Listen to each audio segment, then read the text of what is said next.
Many of you watching probably clicked on this video because one, you're either stuck on how to prepare for the selective school exam and don't know where to begin, or two, you want to know my experience of going through the selective school exam. Well, in this video, I'm going to be talking about exactly those things. How I went through the selective school exam and what were the things that I did, along with all the info you need to know about when and how you can start preparing for the exam. But before we begin, I'm now starting my private tutoring course throughout the school holidays as well as batches in term 1 and 2.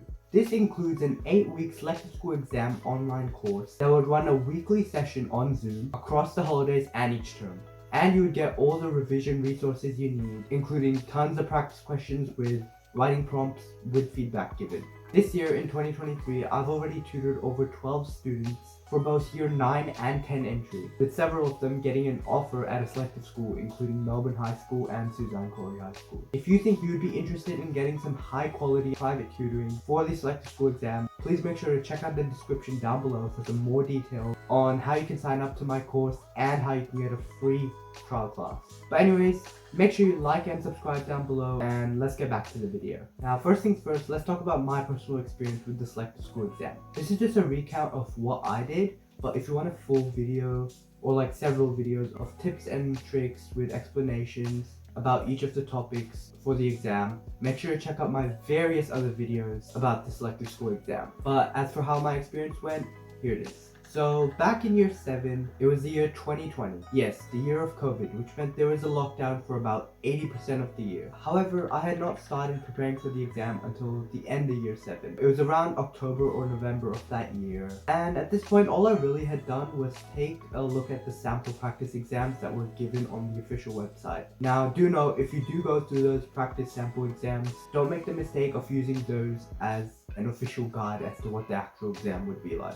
A lot of students make this mistake and think that it's the same difficulty and exactly the same as how the actual exam is going to be, when in fact the practice exams are like 5 times easier at least. But you should still definitely do them because for one, they really helped me like figure out the format of the test and like what kind of questions would actually be on there. This is especially helpful for things like verbal and numerical reasoning because you don't really know what those things are until you actually see what kind of questions you can come upon. Like for math and reading comprehension, those are a bit more traditional and you sort of have a fair idea of what to expect on there. But you can't really do the same for verbal and numerical reasoning until you actually look through it. But anyways, as I was saying, so back in like November-ish of year 7, I had done the official practice exams, but despite them being supposedly much easier than the actual exam, I had done pretty bad on them. Something that I instantly noticed was I had struggled with 2 main things: time management and my vocabulary.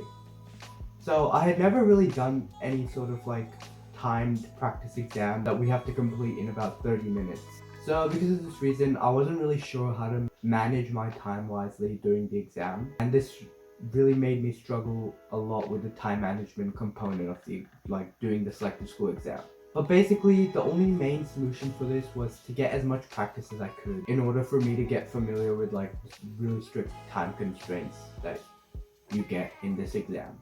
And the other thing that I really struggled with was my vocabulary. Like I did much worse on like the verbal reasoning and a bit of reading comprehension rather than like math and numerical reasoning. And this was because I had gotten most of my vocabulary questions wrong.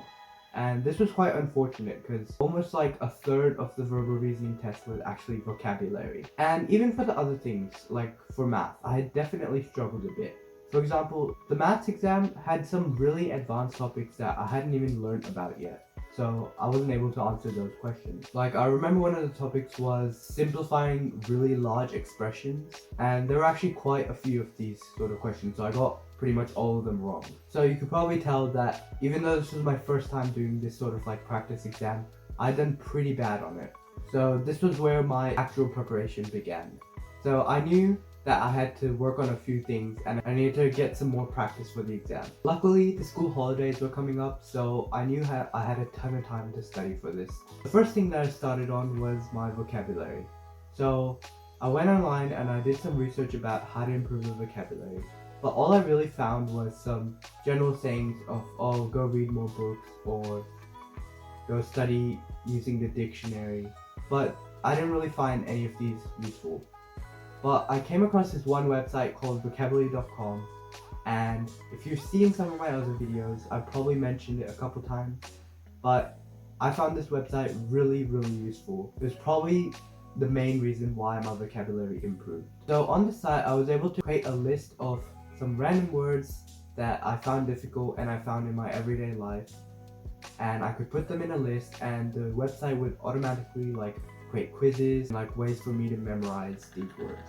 And like I practiced my vocabulary on this website for about 10 to 15 minutes every single night, and by 3 to 4 months time I had like drastically improved my vocabulary. I guess the main thing with this is to keep consistent and do it as often as possible. So that's really the main way that you can improve your vocabulary. And similarly for reading comprehension, I found like some online resources and like worksheets. Even though these weren't like based on the selective school exam format, the questions on the actual exam for reading comprehension are just basic reading comprehension questions that were pretty similar to the ones on these online resources that I found. Now for maths, what I had done was like I took some of those really hard topics that I didn't know about from the practice exam, and I just took some time to study those either online or like on a textbook. And this was actually pretty useful since I was able to learn how to solve this new range of questions from these harder topics. And this definitely helped a little when the actual selective exam came. And I had also done about like one writing piece every 1 or 2 weeks for either creative or persuasive writing. I didn't do too much of the writing stuff, but I definitely had a little bit of practice with it. So this sort of practice that I did went on for about 4 to 5 months until around April of 2021. By this time I was in year 8 and the exam was scheduled for sometime in June. I hadn't really done much research or thought about getting like proper tutoring for the exam, even though I'd seen like a bunch of different ads for getting selective school exam tutoring. But the exam was really close, and most of the tutors that we saw were either they started in the end of year 7 or the start of year 8, so it was getting a bit too late. But we found one tutor and I went there in May for about the whole month, so about 4 weeks, and I did like a weekly 3-hour session, and it was a bit useful for like verbal and numerical reasoning and especially writing. But by the end of May there were some more lockdowns happening, and we had found that the exam had actually been delayed to around August or September. This also meant that the writing component had been cancelled, so there was really no point in me getting any more writing practice. And I'd also felt like I no longer needed tutoring because I was satisfied, and I'd gotten used to how numerical and verbal reasoning was, and it wasn't too much of a help for math and reading. So even though we had like a couple more months before the exam now, I didn't really go to any tutoring anymore. And like for tutoring wise, like it really depends on if the person needs some more help and support with the exam, and like how much more practice you actually need with it. Like I know people who got in with like no preparation whatsoever, even though this is like a very smaller case. But I also know people who went to tutoring months before the exam. So in the end, it just really depends on the person and if you actually feel like you need some more help with it. The only thing is that the best way to prepare for the exam is to get as much practice as you can, and tutoring is the best way to get practice material. So in the end, it's up to you. But if you do want to get tutoring, it's probably better to get it a few months before the exam. So maybe at the end of year 7, like the school holidays, or at the start of year 8 in term 1, or even like a couple months before the exam in term 2. And this is probably the best time to get tutoring, and you probably don't want to get tutoring after this time because you want some time to independently practice in those last crucial months before the exam. Yeah, but in the end it really depends on you. For me, I only needed it for about a month before I felt like I didn't need it anymore, and the rest was really just independently practicing it. So now in June of year 8, I still had a couple of months before the exam now because of the delay. So I went back to my original routine of practicing using like online resources and my own, and like doing textbook work. And it went fine, but I felt like I needed a little bit more specific practice for the exam, and I still didn't feel like there was point going tutor again since I already went to one. So I decided to buy like a bundle of practice exams from online, and the ones that I gotten had questions that were pretty much the exact same as the ones on the exam, including a very similar difficulty. So I was really able to prepare for the exam well using these practice tests. Along with this, I'd also found a website called Notes, and again, I've probably talked about this in my previous videos, but basically it was like a forum where people had written down their past experiences with the selective school exam. And I found this really helpful because a lot of people had like written down comprehensive guides, and like people listed down what topics you would need to revise for, what kind of questions would there, how many of each kind of questions would be on there, and a bunch of different helpful information that really helped my preparation for the exam. Now using this, I focused on the topics, especially for like math, that I knew that would probably be on the exam, and in those couple of months I spent my time revising those, again using like, maybe for math, using like some textbook work or something. Now that year, because writing had been cancelled, the other components were actually a bit harder, especially for math. Like I had like some questions from year 10 and even a couple from year 11, so it was definitely like a much more increase in difficulty. So I knew I had to practice a lot, so I did that in those couple of months. But by the time September came around, there was another lockdown, and the exam had been delayed till November. This was quite unfortunate, as I was actually fully prepared to give the exam at this point. But it had given me another extra month to revise, and I spent this last month doing some final preparations and revision.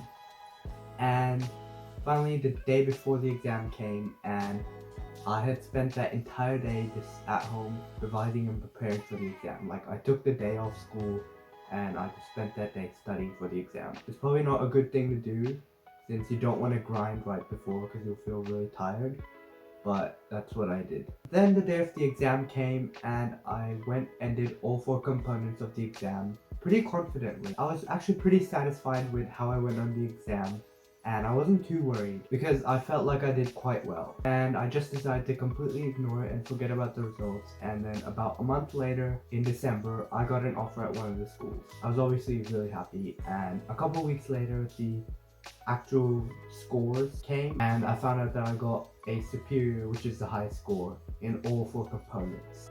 Honestly, at that point, I didn't really care what score I got since I already got in. But it was actually pretty cool to know I got 4 superiors. Well, that was pretty much how my whole experience with the selective school exam actually went. There were ups and downs and obviously constant delays. But once I found out the best way of preparing that really worked for me, I definitely improved, and that was reflected in my results. I guess the best time to start preparing would be at the end of year 7, like I did. But you want to get a gist of how the test would actually be and get some practice early on. This would especially help with things like time management, because I only got used to the time management part after doing several practice exams. Another main thing is to start learning what content and topics would be on the exam, so you're fully prepared and don't go in the test blindly. You probably want to start with some independent practice using like online resources, and then you want to get some like official mock practice exams, and that could be either from doing tutoring or finding them online. And if you do want tutoring, like I said, I'm running my own tutoring course, and I provide all the practice material you could need with tons of mock questions, and it would be more than enough to help you to prepare for the exam. Again, if you're interested and would like a free trial class, make sure you check out the description box down below for some more details. But anyways, if you were stuck on how to prepare for the exam, I hope this video really helped solve your problem. And if you did find this video helpful, please make sure to subscribe down below, and I'll see you in the next one.